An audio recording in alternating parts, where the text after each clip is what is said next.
Assalamualaikum warahmatullahi wabarakatuh. Berjumpa lagi bersama kami Bursa Ayam Hias Magelang. Teman-teman, bahasan kali ini kita akan mencoba membahas terkait dengan menetaskan telur burung merak biru. Nah, kebetulan di mesin tetas sudah ada 5 butir dan akan kita coba apakah ada embrio yang sudah terdeteksi di telur burung merak biru. Tonton video ini sampai habis. Terima kasih.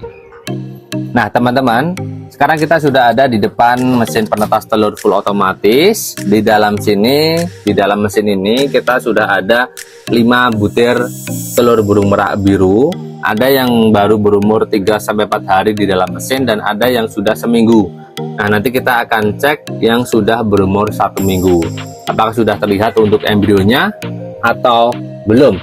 Jadi kalau untuk telur burung merak biru dia akan menetas di hari ke-28, hampir seminggu teman-teman. Nanti kita coba cek bersama-sama.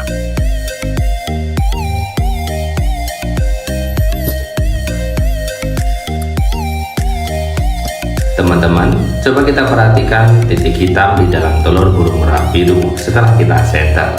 Terlihat ada embrio yang sudah mulai berkembang dan bergerak-gerak. Telur burung merak biru bisa kita deteksi embrionya kurang lebih sekitar 4-7 hari. Untuk suhu di dalam mesin kurang lebih 37,5 sampai 38 derajat Celcius. Nah, tahukah kalian betina burung merak biru dalam satu periode peneluran bertelur kurang lebih 15 butir dan dalam setahun mampu bertelur 2 kali periode peneluran. Dalam setahun satu ekor betina totalnya bertelur kurang lebih 30 butir.